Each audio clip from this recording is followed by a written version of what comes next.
Eh bien, bonsoir à tous. Salut. Dans l'atelier précédent, je vous avais dit que j'avais eu un problème dans la gestion de mes groupes faibles et à première vue, on pourrait se dire que c'est une erreur vraiment bête. C'est une des premières choses qu'on apprend à un joueur qui est aux alentours de 12-13 Q et qui veut progresser au Chuban. On lui donne une, sorte d'arbre de décision.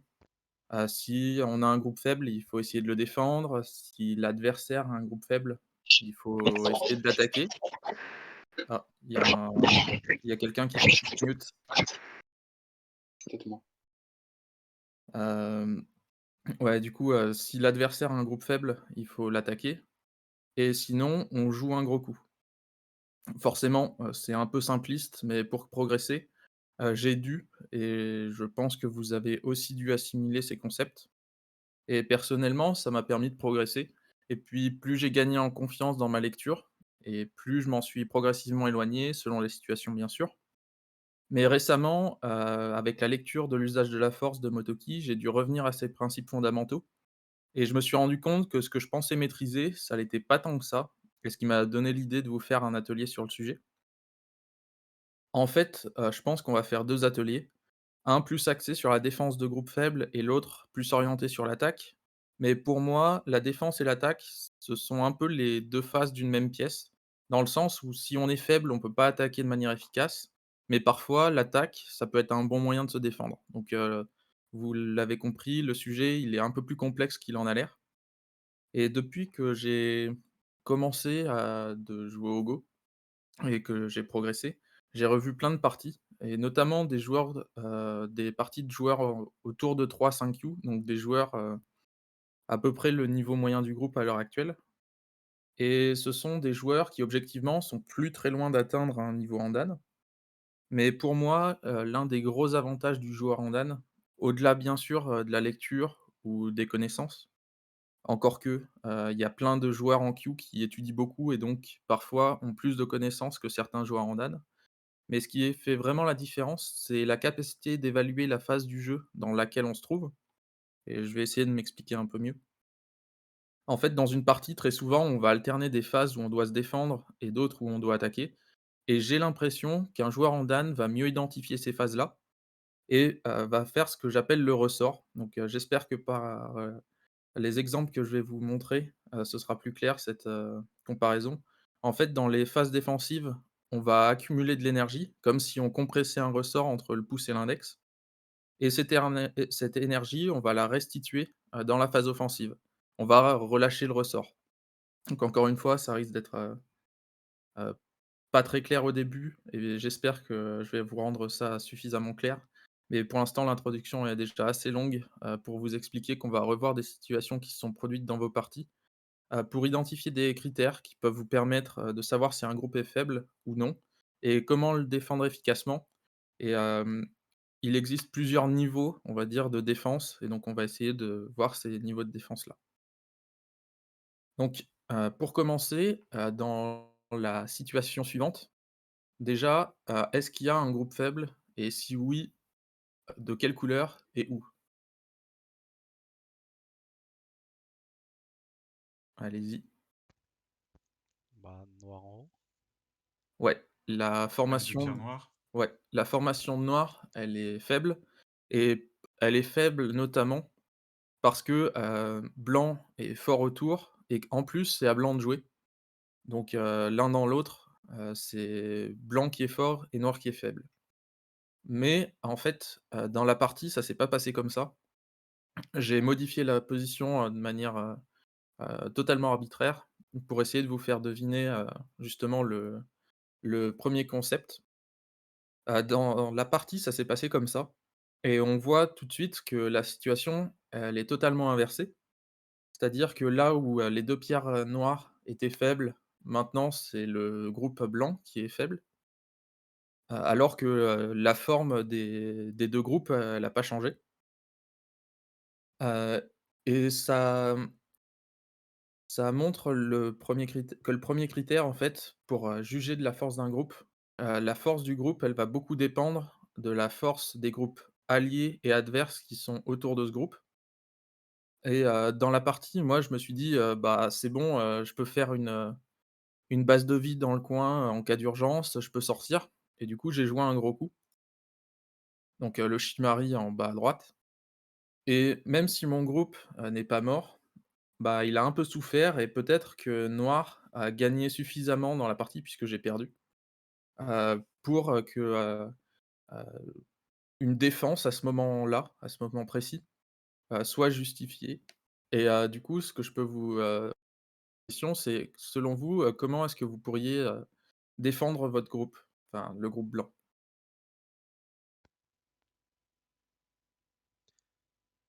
En commençant par s'appuyer sur le groupe noir, du bord gauche, Par exemple, donne un avec un coup D12 ou 12, OK. éventuellement D11 même. Ouais, OK. Ben, pour moi, je pense, j'aurais joué, D11 dans heu et effectivement, en fait, quand on se défend, on essaye toujours de gagner quelque chose dans l'échange et par exemple, ici, ça ce que blanc pourrait gagner, c'est une sortie facile, mais aussi un écrasement de la position de noir, sur le bord gauche et noir se retrouverait peut-être un peu surconcentré. Donc c'est un petit gain, mais c'est un gain qui peut, être suffisant par rapport à simplement, jouer un Niken Toby ici. Ce qui est sûrement un coup jouable, mais peut-être que c'est un peu moins bien que, le coup en D11. Donc voilà pour la première situation. Dans le même, type d'exemple, ici, selon vous, quel est le groupe faible? Normalement, c'est pareil, c'est assez simple à trouver. La ligne de Toby blanche, elle est pas ouf si noir, si blanc enfin blanc peut pas se permettre de Tenuki à mon sens. Ouais, tout à fait, un peu pour les mêmes raisons que tout à l'heure. Noir, il est fort, sa baguette de pierre, elle est forte, elle est connectée, et puis de l'autre côté, noir a plein de pierres dans la zone et au final, on peut se dire que blanc est un peu noyé, dans l'influence noire, puisque les pierres les plus proches, elles sont quand même très loin et est-ce que tu as une idée ou un autre, quelqu'un d'autre, une idée pour, protéger ce groupe? Vous dites? Ouais. Le coup en E10, il est plutôt cool pour protéger son groupe, pour, plusieurs raisons. Déjà, la ligne de pierre blanche, elle est on dirait une forme un peu en 2D, c'est très plat et le fait de rajouter un coup, en E10, ça permet de donner une sorte de forme d'œil assez simple. En plus, la connexion des pierres noires, elle est un peu, légère et peut-être que blanc peut, heu exploiter, ses faiblesses pour, couper la pierre en C10 et faire un gain qui est plutôt pas mal, alors qu'il avait un groupe faible.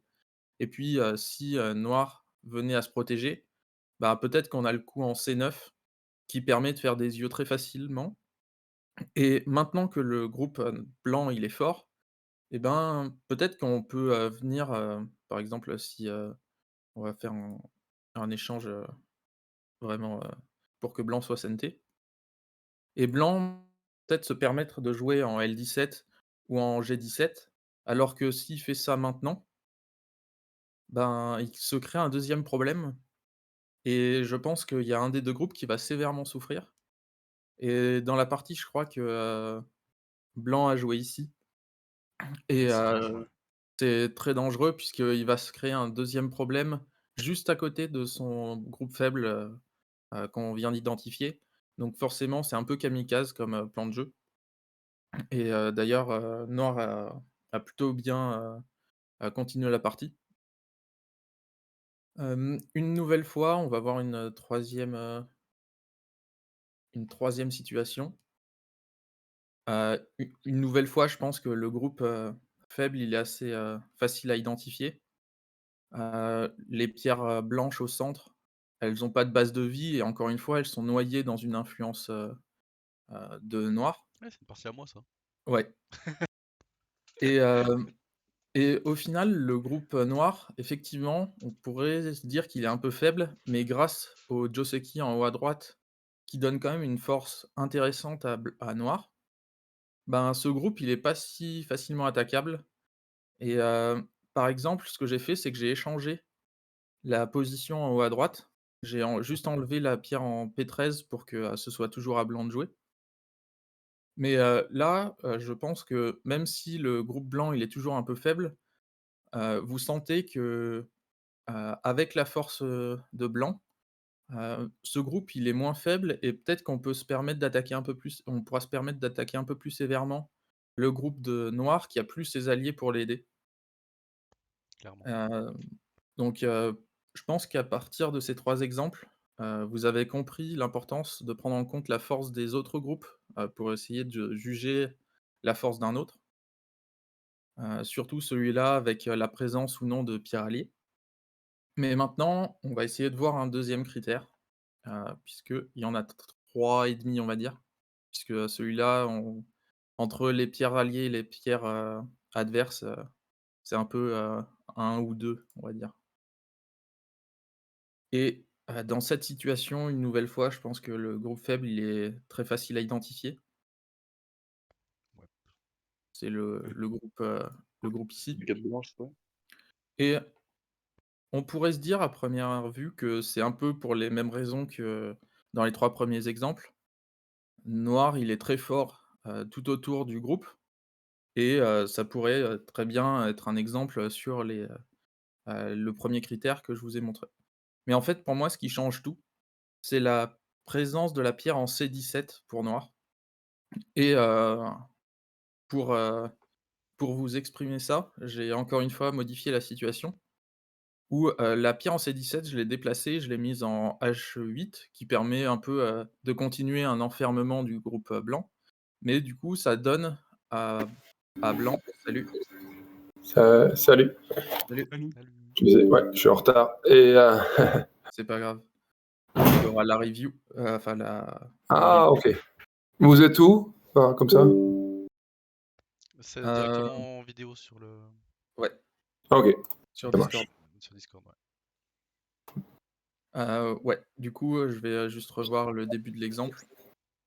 Hem, du coup, j'expliquais que le groupe en A, il était faible et notamment parce que noir était fort tout autour.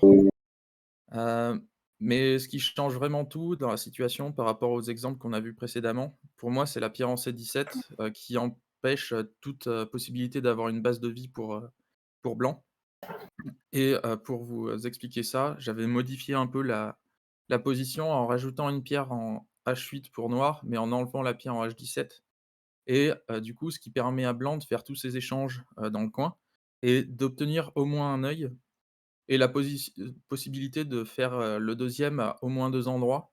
Je pense, au centre, c'est assez facile de faire un deuxième œil et puis en rajoutant un coup en G18, il y a aussi la possibilité d'en faire un deuxième assez facilement et du coup, dans cette position, je pense que pour blanc, c'est pas déconnant de rajouter un coup en Q9 qui est vraiment très gros, qui donne une base de vie, quand même au groupe de pierres à droite qui pouvait potentiellement être faible.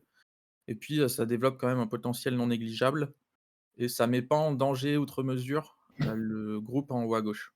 Donc, alors que dans la partie, heu, blanc a rajouté ce coup-là. Encore une fois, je pense que c'est mieux de rajouter ici, mais ça devient quand même très dangereux de Tenuki et je pense qu'il faut rajouter un coup, par là, pour essayer de donner une forme à blanc qui va sortir assez facilement. Hem, donc sur le même, critère, on a ici cette position, déjà, est-ce que vous trouvez un groupe faible? Oui, non? Où est-ce que vous joueriez, en tant que blanc? Puisque c'est à blanc de jouer.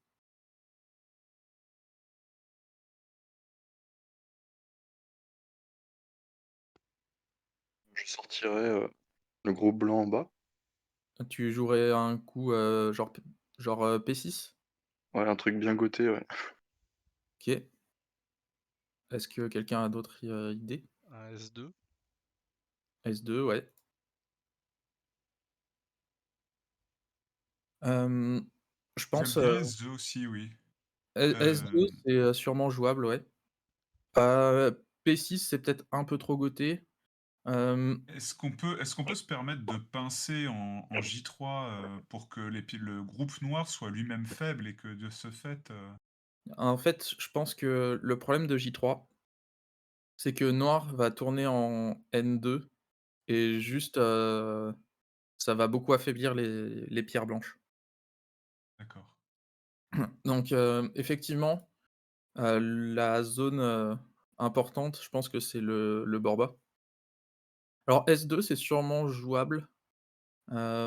Perso, j'aurais plutôt joué l'autre, ici, parce que ça crée une faiblesse chez noir. Donc, si, noir répond là, il reste le pipe ici et si noir connecte simplement, ben, peut-être maintenant j'ai envie de jouer ici, maintenant que mon groupe est plus fort, puisque j'ai une base de vie maintenant. Peut-être que si, on va faire un échange vraiment caricatural, mais si, noir, joue S2 et que, je sais pas, on joue comme ça, peut-être qu'il faut encore que noir rajoute et maintenant d'une position où blanc était faible, on obtient une position où noir, est plutôt aplati sur le bord droit, un peu sur le bord gauche quand même, il y a de la pierre en M4, c'est quand même un échange, vraiment de luxe et puis blanc, ben, il commence à développer une petite influence sur le bord droit. Bon, avec un Sansan donc l'influence elle est toujours à relativiser. La position par rapport à une situation où, je vous rappelle on est comme ça à la base, dans la partie je crois que blanc a joué ici et je pense que noir peut directement jouer N2 et on sent bien que d'une position où, blanc était fort, précédemment, là, c'est un peu critique. Peut-être que maintenant on est un peu obligé de rajouter un coup comme ça ou comme ça, mais maintenant le potentiel de blanc, ben, il a un peu disparu. R6, c'est pas un peu trop, non? Je me demande toujours, moi. Hem, souvent sur, quand on a le Kosumi comme ça, juste, les ici Après les échanges, bien ouais, ouais, sûr, ouais. mais quand on a les pierres comme ça, souvent R6 c'est le coup de forme et Ouais. par exemple, si noir sort, peut-être qu'on peut juste l'accompagner et au final, peut-être que noir va sortir, mais blanc va l'accompagner. Blanc, grâce à cet échange-là, OK. il est quand même, vraiment bon pour faire des yeux et on peut faire le deuxième e quand on veut en S2. Donc je pense que c'est un combat qui est sûrement, noir doit le jouer, mais c'est un combat que blanc peut jouer parce qu'il a rajouté un coup en N2, et c'est un combat qui est gérable, je pense. Ouais, OK. Bah oui. Mmh. Hem, mais du coup, effectivement, blanc, peut pas se permettre, de jouer ce coup-là tout de suite parce qu'il est trop faible et parce qu'il a pas de passe de vie, il a pas joué en N2, donc forcément, il a pas assez de ressources, pour, vraiment lancer une attaque sévère sur les pierres, noires.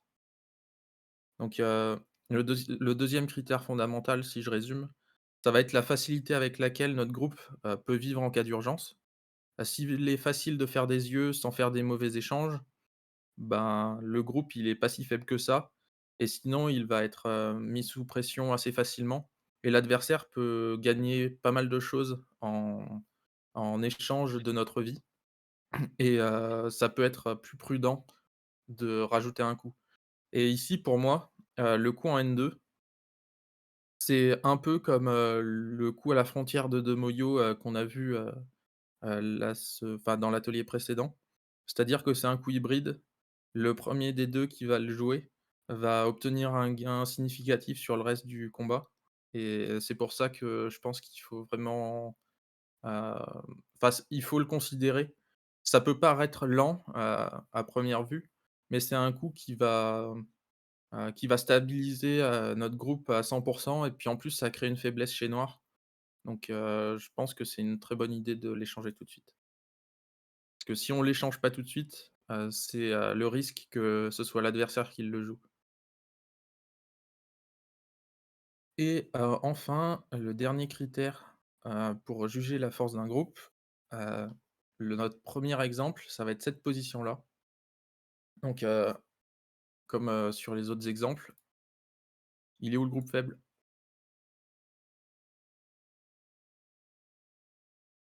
Il est un peu plus compliqué, je vous préviens. Baguette blanche à gauche? Ouais, Ouais, Mmh. avec l'angle vide et tout, c'est pas ouf quoi, ils peuvent vite ouais, se faire enfermer. effectivement, le groupe faible, il est là, parce qu'il est isolé, encore une fois. Et encore une fois, je vais modifier légèrement la position, vous commencez à en avoir l'habitude. Tac. Ici, j'ai juste changé une pierre et selon vous, le groupe, il est plus faible ou plus fort? Ouais, nettement il est nettement plus mobile, nettement Ouais, plus flexible. c'est ça. En fait, on a un peu l'impression que le groupe, il vole vers, le centre, alors que, là, dans cette situation, il est embourbé dans des sables mouvants, quoi. L'angle vide, on a l'impression qu'il va se traîner sur tout le goban.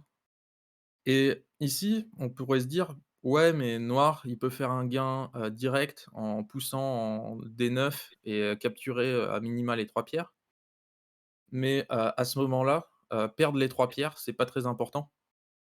C'est tout à fait sacrifiable et pour moi, c'est un peu hem, la différence entre le groupe, qui est lourd et qui a pas de faiblesse et le groupe qui est, flexible, léger, mais qui a une, petite faiblesse. En fait, plus un groupe est facilement sacrifiable, plus il va être difficile pour l'adversaire de l'attaquer et donc s'il est difficile pour l'adversaire de l'attaquer, moins il a envie de l'attaquer et un groupe où l'adversaire a pas envie de l'attaquer, est-ce que c'est vraiment un groupe faible? Donc pour moi, c'est un peu, l'exemple typique notre groupe, oui, il est un peu faiblard, mais si, notre adversaire a pas de bons moyens de l'attaquer, bah, il est pas faible et du coup, si je résume les 3 critères qu'on a, donc un groupe faible, un groupe est faible si l'adversaire est fort autour de notre groupe, si nos pierres fortes, sont loin de ce groupe, si notre groupe n'a pas de moyens, simples de faire des yeux ou, surtout s'il a pas de moyens, sans faire des mauvais échanges, et un groupe, qui n'est pas facilement sacrifiable est faible. Donc jusque là, je pense que l'atelier, il est, plutôt accessible, je pense pas me tromper? Non, Impeccable, ouais. Ouais. parfaitement Du coup, logique. maintenant, on va voir des situations de défense un peu plus évoluées. Parce qu'en fait, la défense de groupe, c'est vraiment un sujet à tous les niveaux. Et je dirais même que plus vous montez en niveau, plus ça devient un sujet central, puisque plus vous avez, de cordes à votre arc, pour, gérer de manière, élégante un groupe faible. Et donc, on a une 1 situation. Ici, le focus se porte automatiquement sur le bord gauche, où il y a un combat, vraiment, immédiat qui se produit, puisque on a une pierre blanche en A qui est toute seule, une pierre noire en B qui est toute seule, un groupe de 2 pierres, qui est au contact, d'un deuxième groupe de 2 pierres et du coup, blanc va devoir faire un choix. Soit aider A, soit aider C. Selon vous, quel est le bon choix? Plutôt EDC parce Ouais. que, A a encore beaucoup d'agi, beaucoup de potentiel, on peut Sansan, on peut faire pas mal de choses avec. Heu et puis, ouais, on a 2 groupes de 2 pierres au contact l'un de l'autre, ça donne envie de Hanner, ça donne envie d'écouter un peu les proverbes. Ouais, Ouais. tout à fait, la pierre en A, elle peut aller dans le coin, elle peut sortir et puis, dans le pire des cas, on peut la sacrifier, c'est qu'une pierre. Alors que le groupe en C, ben, forcément, si on donne les 2 pierres, ben, la pierre en B, elle devient forte, on n'a plus de potentiel du tout et c'est noir qui a du potentiel. Donc pour toutes ces raisons, il vaut mieux aider le groupe en C. Donc pour aider le groupe en C, il y a 2 moyens, entre guillemets, simples, enfin, c'est les plus classiques, ça va être le âner par le haut ou l'extension. Le âner par le haut, il est peut-être un peu plus compliqué à gérer, encore que. J'ai surtout considéré la montée en E10 moi, parce que ça permet de ne pas laisser de faiblesse, ça affaiblit quand même beaucoup, la pierre en C8 et en plus, si, noir essaye de capturer la pierre, de manière totale, il va sûrement devoir jouer ça, parce que sinon on peut prendre le coin et c'est vraiment facile, de s'en sortir. Même si on sacrifie la pierre en C14, au final, noir va être, laissé un peu pour compte, puisqu'il aura rien gagné. Et puis ici, il y a sûrement la possibilité de lancer un combat, direct, mais, je vais, vous, montrer, une deuxième option qui est le sacrifice et donc simplement de tourner ici et une nouvelle fois, si noir veut capturer la pierre, il va être obligé de rajouter un coup ici et là, il y a une séquence de sacrifice qui est vraiment élégante, je trouve. Ça va être de faire âner en D12. Si noir, veut pas laisser ses pierres, il est obligé de sortir et puis on va l'accompagner. Ici important, on pourrait tenter de faire l'Atari ici, mais ça laisse noir capturer et on va être obligé de rajouter un coup, pour, protéger la coupe et du coup, ce qu'il faut faire, c'est absolument rajouter un coup. Effectivement, ça donne, cet échange à noir. Blanc est obligé de protéger sa faiblesse, mais, une fois qu'on a fait ça, ben, noir peut pas rajouter ce coup s'il peut tac tac, non, il peut pas rajouter ce coup, donc il est obligé de jouer, B13 et puis on va pouvoir faire le Hané, ici.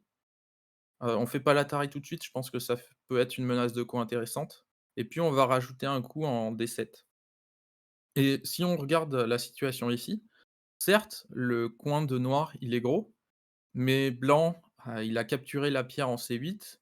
Il fait un beau potentiel qui part du coin en bas à gauche, qui englobe maintenant le territoire, à gauche et puis, il y a quand même un développement central qui est plutôt intéressant et en plus la pierre en F13, elle permet quand même de réduire assez facilement, le potentiel de noir, qui va pas faire tant de points de plus que ça, ce qu'il a déjà dans le coin.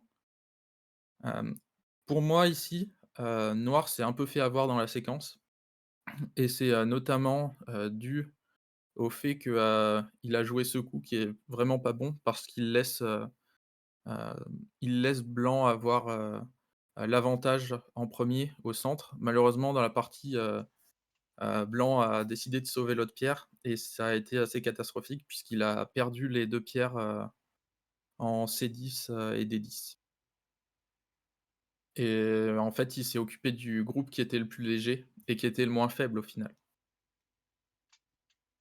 Dans la série de la gestion de groupe faible, on va voir une deuxième situation.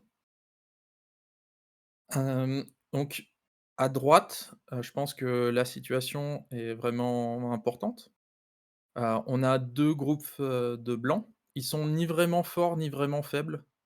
Hem, blanc, peut-être qu'il peut avoir des problèmes de forme, sur cette formation-là, mais pour l'instant, noir est trop faible pour, vraiment utiliser cette faiblesse et puis, le groupe qui est ici, il risque de souffrir peut-être un peu, mais il est pas faible. Il a une base de vie, minime certes, mais, il devrait pouvoir s'en sortir et puis en cas d'urgence, il doit pouvoir connecter au groupe, de blanc. Par contre, le groupe de noir ici, je vais peut-être, changer, tac, les triangles, ben, il est un peu coincé entre les 2 groupes de blanc et puis, bah, il a pas de base de vie et il a pas d'alliés à proximité. Donc c'est une de mes parties, je vais vous expliquer mon raisonnement, que j'ai eu, lorsque j'ai voulu, défendre ce groupe. La première chose, c'est qu'on pourrait tenter de jouer ça, mais, j'avais un peu peur de ce qui pouvait se passer sur un combat comme ça. Il me semble que l'IA, elle dit, «T'inquiète, ça passe, tu fais, cet échange-là et puis, blanc va craquer». Moi, j'ai jugé que c'était un peu compliqué. Du coup, j'ai fait cet échange-là d'abord pour poser la question à blanc, «Bah, tu as une faiblesse, comment est-ce que tu, veux la protéger?» ici, blanc a décidé de jouer, S7, ce qui protège, plus ou moins, le coup que j'ai montré tout à l'heure en Q10. Mais par contre, j'ai pas de base de vie possible. Donc ben, j'ai décidé de sortir, mon groupe tout en mettant un peu la pression sur, le groupe de blanc qui, du coup, comme il a plus de connexion avec, le deuxième groupe, est obligé de sortir et puis noir, accompagne la sortie de blanc et ici, blanc a fait un choix, peut-être questionnable. Il a posé la question, «Est-ce que je peux connecter en S10?» Et noir a 2 choix, soit il opte pour la déconnexion et on continue le combat, soit on se renforce et bah, tu es obligé de connecter et c'est le choix que j'ai décidé de faire dans la partie et avec toute cette force que noir a accumulée, heu, noir peut sortir la pierre, qui était en D14 et maintenant on vise, plus ou moins 2 coups. C'est le coup qui est ici qui permet, de continuer l'enfermement du Kosumi et peut-être développer un peu de points en haut ou, vers le centre et puis, il y a le coup en B qui permet de mettre la pression sur la pierre en D11 et aussi au centre et pour moi, cet exemple, c'est l'exemple typique de ce que je vous appelais, tout à l'heure la technique du ressort.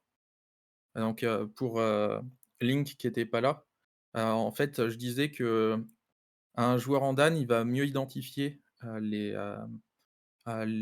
moments où il doit se défendre et où il doit attaquer et il faisait une sorte de ressort, c'est-à-dire que pendant qu'il doit se défendre, il va accumuler de la force, donc il va, comme si on pinçait un ressort entre ses 2 doigts et au moment de l'attaque et ben, il va relâcher toute cette énergie, pour, attaquer sévèrement l'adversaire et c'est un peu ce qui s'est passé ici. C'est-à-dire que noir se défend, il pince le ressort, il pince et au moment où il a suffisamment pincé et ben, il va relâcher l'énergie, qu'il a accumulée, pour lancer son attaque. Donc avec cet exemple, je pense que c'est un peu plus clair de ce que c'était, heu, l'analogie du ressort. J'ai peut-être fait des analogies, un peu meilleures dans ma vie, mais c'est la seule qui m'est venue, à l'instant où je préparais l'atelier. Elle est Donc pas mal, je vais te la piquer, ça bah, marche pas très mal, bien. je trouve. Je trouve aussi, j'aime bien. Il y a aussi, ben, pour sauter, il faut plier les jambes ou, pour donner un coup de poing, il faut plier le bras. C'est peut-être un peu mieux. Je préfère le ressort. OK. Hem, dans le troisième exemple, donc, pour l'instant, en gros, je vous avais dit qu'il y avait 3 plus ou moins niveaux, de défense de groupe faible. Le premier, c'est ce qu'on a vu, l'établissement, on va dire, des critères, de qu'est-ce qu'un groupe faible ou qu'est-ce qui n'est pas un groupe faible. Donc c'est, le coup purement Go-T qui, vous avez plus de problème et puis, dans les 2 exemples ici, notamment celui-là, ça va être, comment je me sers d'une attaque, de mettre la pression sur un groupe pour, stabiliser mon groupe et ensuite, lancer une attaque. Et là, on va être dans un niveau au-dessus que je maîtrise pas totalement. Donc, je vais essayer de, vous faire, comprendre ce que j'ai compris, que je pense avoir compris. Hem, donc ici, dans cette situation, on voit que le groupe de blanc ici, il a pas de base de vie et c'est pour ça que, blanc a décidé de rajouter un coup en S16. C'est peut-être pas le meilleur coup pour donner une base de vie, mais il donne une base de vie. On peut se demander, est-ce que, la pierre en A, elle est faible? Pour moi, pas tant que ça, puisqu'elle peut sortir en P12. Elle peut faire une base de vie en R9. En plus, il y a la pierre en S6 qui l'aide un peu de loin. Vraiment de loin, mais certes, c'est une défense, potentielle. Et puis, après tout, c'est qu'une pierre, on peut la sacrifier. Donc pour ça, je suis tout à fait d'accord avec, le choix de noir qui est de prendre le coin, de priver blanc de faire sa base de vie et puis, c'est à blanc de jouer et blanc pour, protéger, son groupe faible a décidé de s'appuyer en R7, peut-être gagner un peu de force en mettant sous pression, le coin en bas à droite et peut-être qu'il va pouvoir attaquer ensuite, la pierre en R12. Pour moi ici, il y a 2 façons, mmh, viables, de jouer. La première, c'est de jouer, S7. Blanc va sûrement reculer et puis, noir, peut sauter, et mettre la pression sur, les pierres de blanc, et en mettant la pression sur les pierres de blanc, automatiquement, il va se renforcer. La deuxième solution, on va un peu plus en parler tout à l'heure, c'est de pusher et couper, qui va déclencher un combat, forcément, plus sévère. Mais avant de voir ça, on va voir, ce qu'a décidé de jouer noir. En fait, noir, il a joué R9 et pour moi, c'est typiquement ce qu'on veut pas faire. La première chose, c'est que ça donne, S7 en CNT à blanc, ce qui est un échange vraiment de luxe. Parce qu'il affaiblit, le coin de noir et puis, il affaiblit aussi, la position, de noir, sur le bord droit. Mais plus que ça, pour moi, le problème de R9, c'est qu'il rajoute de l'importance à la pierre en R12. Tout à l'heure, j'ai dit qu'on pouvait la sacrifier facilement. Maintenant qu'on a rajouté un coup, c'est beaucoup plus dur puisque noir a payé, la défense, de la pierre en R12. Donc forcément, s'il la sacrifie, est-ce que vraiment R9, c'était, utile de jouer ce coup? Et une stratégie, que, pas mal de joueurs, de très haut niveau, notamment pro, font, c'est qu'ils vont décider de ne pas protéger ne pas rendre, lourd un groupe qui peut être sacrifié et par exemple, une séquence qui serait intéressante, c'est de push coupe. Donc ça met la pression, sur la pierre, blanche en R7 et une, suite possible, ça peut être de jouer R8 et simplement si on accompagne la sortie de blanc, donc on va donner la pierre en R12 à blanc. Il me semble qu'on peut faire cet échange-là, tac, pour, renforcer son coin. Maintenant le coin, il est 100 vivant, il y a pas de problème et puis on peut, protéger la faiblesse avec, O7 et ici on se rend compte que les pierres blanches ici, peut-être qu'elles sont plus si fortes que ça. Certes, blanc s'est renforcé sur le bord droit, mais en même temps, c'était vraiment difficile de mettre la pression sur blanc sur le bord droit, il avait rajouté un coup et du coup, je pense que blanc va sûrement être obligé de rajouter un coup en M4, pour, stabiliser sa position et noir, il s c'est un groupe qui est vivant, peut-être qu'il faut rajouter un coup, j'avoue que je sais pas trop. Pour moi, c'est un groupe qui va vivre, mais je serais pas contre rajouter un coup en M7. Mais le fait d'avoir un groupe qui est fort au centre, si on se souvient de la position que je vous ai montrée tout à l'heure, où on est ici, le le Moyo de blanc, c'est certes que du potentiel, mais il est quand même assez imposant et dans la situation qu'on a là, bah, le Moyo blanc, il est plus si impressionnant que ça, je pense, vous êtes d'accord? Et Ouais. en plus, Ouais.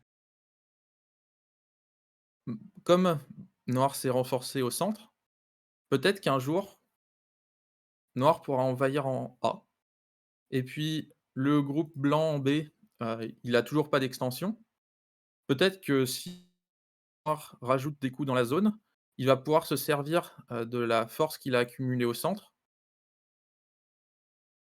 pour, lancer une attaque de loin, et gagner des choses. Je dis pas que le groupe va mourir parce que, c'est quand même très difficile de tuer un groupe comme ça, mais peut-être que juste noir va gagner suffisamment dans l'attaque, pour, que, la position soit bonne pour noir. Donc déjà, je pense que la la situation, elle est plus compliquée que dans les, exemples que je vous ai donnés précédemment et c'est un concept que, comme je vous l'ai dit, je ne maîtrise pas, je suis encore qu'au balbutiement, de tests sur, ce genre de style de jeu et ça, c'est une de mes parties où j'ai essayé d'accomplir justement, le fait de ne pas rendre lourd un groupe qui pourrait, potentiellement être sacrifié. Donc dans cette position, j'ai joué le coup en Q6 qui permet de poser la question à noir, bah, qu'est-ce que tu veux? Est-ce que tu montes en Q5? Est-ce que tu, rampes en troisième ligne en R6? Et dans la partie, noir a choisi de jouer R6 pour faire des points, sur la troisième ligne, puis j'ai sauté. Ici, je m'attendais plutôt à avoir un échange, comme ça. Heu, Blanc reste léger et a limité le nombre de points que pouvait faire, noir, mais noir fait plus de points en échange. C'est un échange, possible. Sauf que, dans la partie, noir, il a joué, cet échange-là. Pour moi, c'est vraiment un coup très mou. Personne, si on est dans cette position, je pense que personne veut jouer ça et c'est un peu comme s donc pour ces raisons-là, je pense que l'échange est vraiment très bon pour blanc et vu que noir n'a pas rajouté de coup en Q7 ou, R7 qui est aussi jouable, on pourrait tenter, bah, puisque blanc, a un coup de moins dans la zone et que noir aurait dû jouer là, bah, je rajoute un coup ici, j'enlève le coup que voulait noir et tout le monde est content, surtout blanc. Le problème de ça, c'est que si maintenant, noir joue un coup en Q10, blanc, il a quand même rajouté un coup, en R7 et maintenant il a envie de sauver ses pierres parce que sinon R7, s'il sacrifie les pierres, c'est un échange qui a aucun sens et pour ça, en fait, on peut tout à fait décider de jouer un coup comme, D15 et puis on peut rejouer, heu, Q10 pour noir. Et une nouvelle fois, il y a aucun sens à jouer, R7 pour blanc à ce moment-là, puisque ça revient au même. On va, subir une attaque vraiment sévère de la part de noir et au final, R7 va pas nous aider tant que ça à faire des yeux. Et du coup, je pense qu'on aurait pu continuer à jouer ailleurs, par exemple au 17 et on a une suite, assez, classique qui est de jouer comme ça.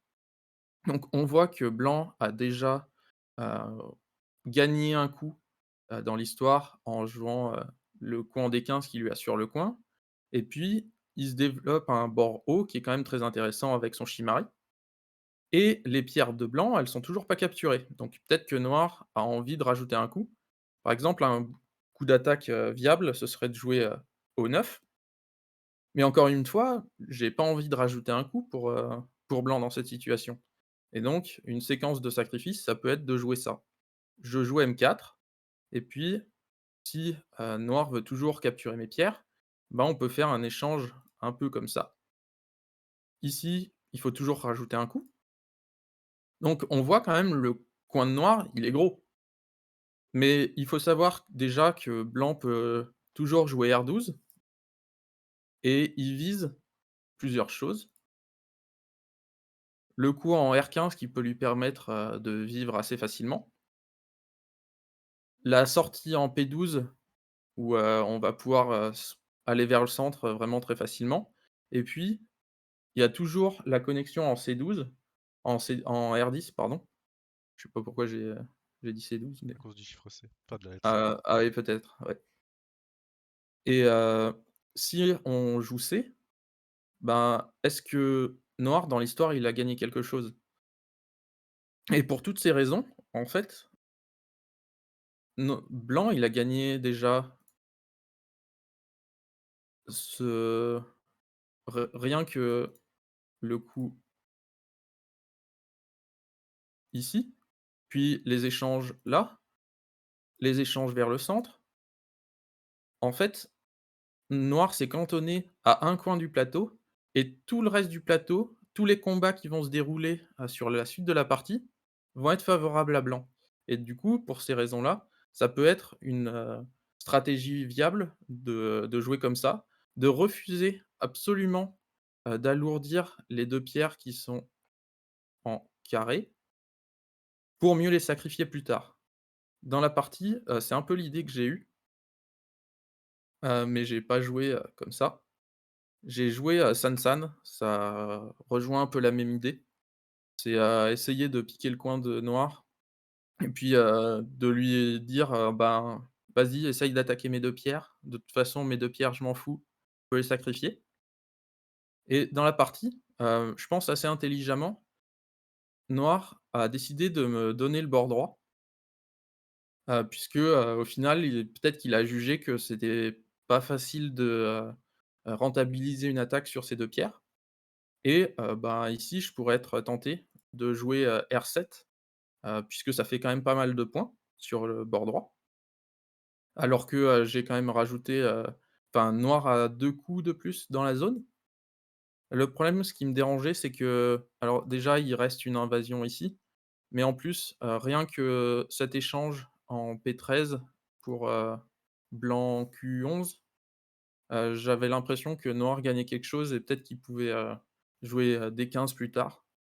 Et est-ce que j'étais vraiment content, d'avoir ces points sur le bord droit? Je suis pas sûr et c'est pour ça que j'ai joué D15, pour faire des points et puis, j'ai dit à noir: «Vas-y, envahis mon bord droit et puis, on va voir ce qui se passe» et c'est ce que, noir a fait et ici, je me suis dit: «Ben, maintenant si je joue R7, c'est plus un coup pour me protéger, mais c'est un coup pour attaquer la pierre de noir».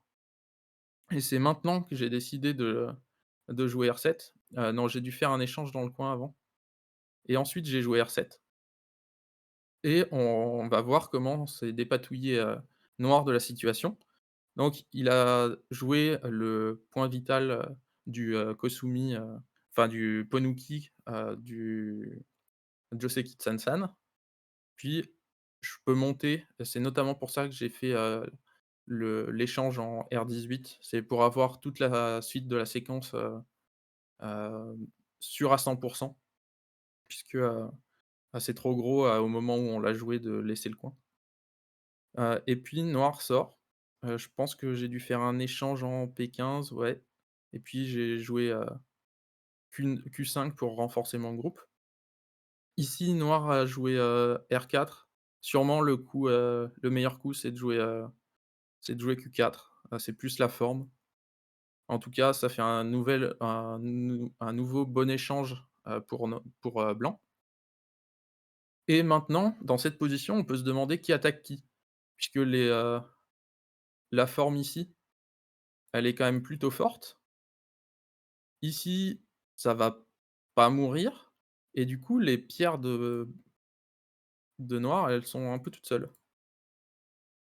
Donc dans la partie, il a joué ce pipe en P7 et puis, j'ai décidé que les pierres en Q6 et Q5, heu, elles avaient déjà fait leur job et du coup, j'avais pas envie de simplement connecter en Q7 et donc on monte. Noir a une, faiblesse, donc il est obligé de connecter et maintenant, encore une fois, qui c'est qui attaque qui? Puisque, blanc, il a quand même Tenuki, 2 fois et dans l'histoire, c'est noir qui se retrouve faible. Donc je vous préviens, forcément, noir n'a pas joué les meilleurs coups dans la partie, hein. C'est pas blanc qui est un génie. Hem Et à la fin de la séquence, ici, la les 3 pierres, elles sont capturées. Blanc a lâché, 2 pierres et demie, mais il faut bien comprendre que les points de noir ici, ils étaient déjà à noir au début de la séquence et au final, il a juste gagné une quinzaine de points, alors que blanc, il était faible au début de la séquence. Il est, fort, il a dû gagner 30 points dans l'échange et en plus, on a, ces 2 pierres qui permettent de développer un un centre, plutôt intéressant et c'était assez jouissif, comme partie.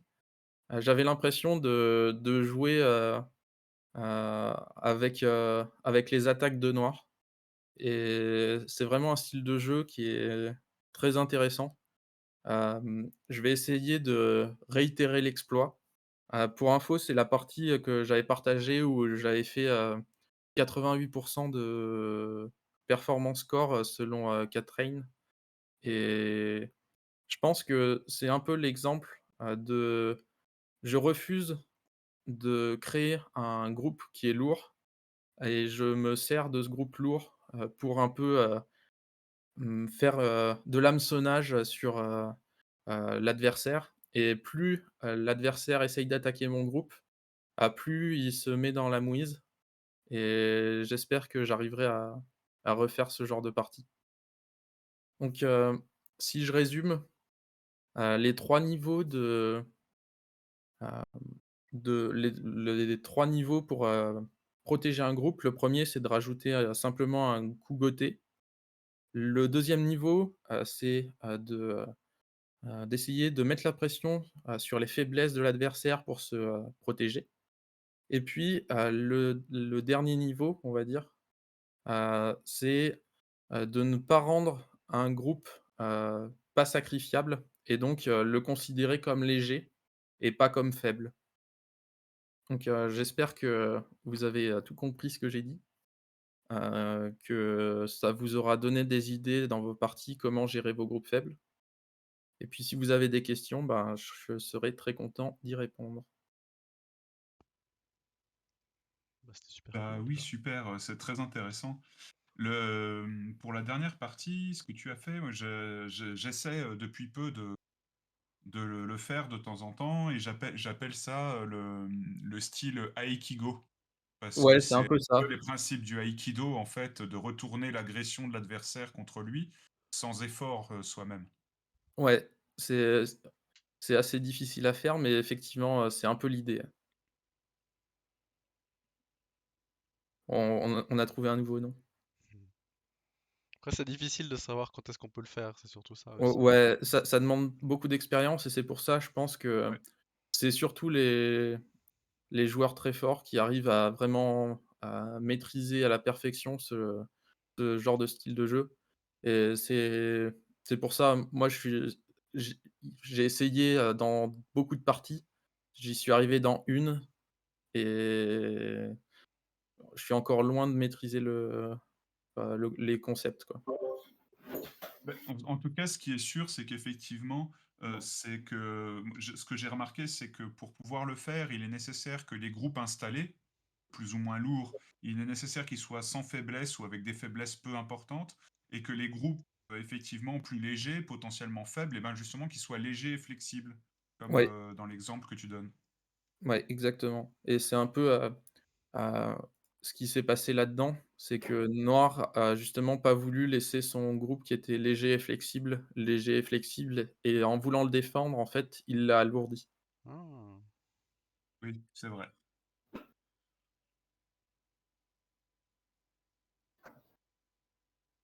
Faut beaucoup donner pour, récupérer, quoi. C'est un peu ça. C'est ça. Plus on donne, Plaisir de donner, joie de recevoir, c'est bien ça que qu'on dit, non? ben ouais, Ouais. on a l'impression. Au Go aussi, ça marche. Ouais, dès qu'on est un peu, embêté, on nous dit souvent: «Bah, lâche un bout, quoi». Enfin, pas trop s'entêter, quoi.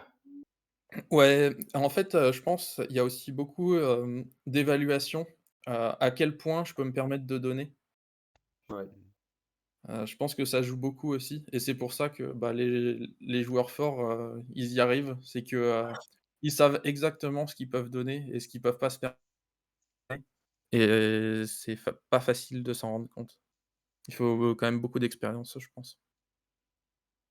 Puis avoir une bonne habitude des combats aussi pour savoir comment ça va se continuer. Ouais.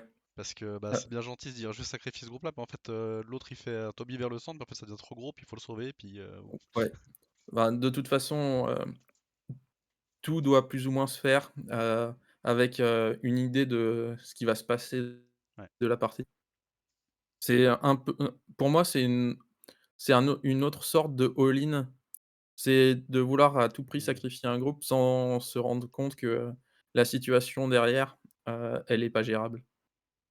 C'est un all-in, défensif, on va dire, mais, c'est un all-in quand même. Ouais.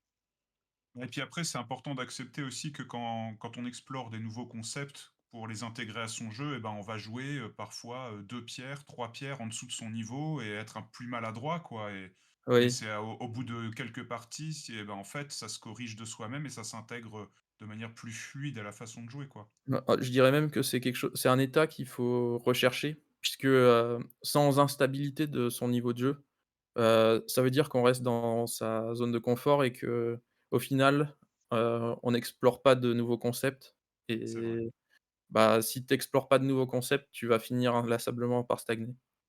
Ouais. C'est d'ailleurs le problème que j'ai rencontré, il y a 1 an, un peu avant que j'arrête de jouer et puis là, quand j'ai pris le contre-pied justement où j'ai pris le risque de jouer moins solide, plus aventureux et puis, bah, j'ai pris le risque de mourir plus souvent avec mes Ouais, groupes Mmh. et ça me permet justement de mettre en lumière, heu, mes tares en fait, les problèmes d'évaluation que j'ai en prenant ces risques, quoi. ouais, ouais, ouais, tout à fait. C'est quelque chose qu'il faut rechercher, je pense, mais il faut essayer de faire un changement à la fois souvent, parce qu'on est un peu, on a envie de tout changer en même temps et à force de vouloir tout changer et ben, tu sais plus vraiment ce qui marche et ce qui marche pas. Ouais, Vaut mieux se concentrer sur un ou 2 sujets à la fois et puis une fois qu'on a vu ces 2 sujets, qu'on commence à bien comprendre, les tenants et les aboutissants, quand est-ce qu'il faut sacrifier, quand est-ce qu'il faut sauver et ben, c'est à ce moment-là où, la compréhension du jeu, va être grandement améliorée et c'est là où tu vas vraiment sentir Il faut que ce qu'on apprend devienne un nouveau réflexe entre guillemets aussi. c'est ça. Donc il faut que ce soit conscient pendant un temps jusqu'à ce que ça devienne un peu un réflexe, puis qu'après justement on puisse se focaliser sur autre Ouais, tout chose, à fait. puis mettre ça un peu en arrière-plan et revenir plus tard quand on aura de nouveaux besoins, parce que c'est comme tout, comme tu as dit pour les groupes faibles, ben, en fait c'est des cycles, hein. On Ouais, doit en fait, revenir sur les concepts en fait. ouais, en fait, peut-être que ces concepts-là, on a essayé de me les expliquer avant, mais j'avais peut-être pas le niveau nécessaire pour les comprendre et c'est, en progressant que, peut-être en faisant ces erreurs-là, je me suis rendu compte, que, ben, effectivement, ces concepts-là, ils sont importants et peut-être que maintenant, j'ai, la force nécessaire pour les comprendre. Ouais. Donc, ouais, faut c'est un peu comme tout, faut revenir aux fondamentaux et puis s'en rééloigner ensuite et puis, on finit tôt ou tard par, y revenir. Mais, tu y es revenu avec, tout le bagage, technique et l'expérience que tu as accumulé en t'en éloignant. C'est ça. Très philosophique, mais très intéressant aussi.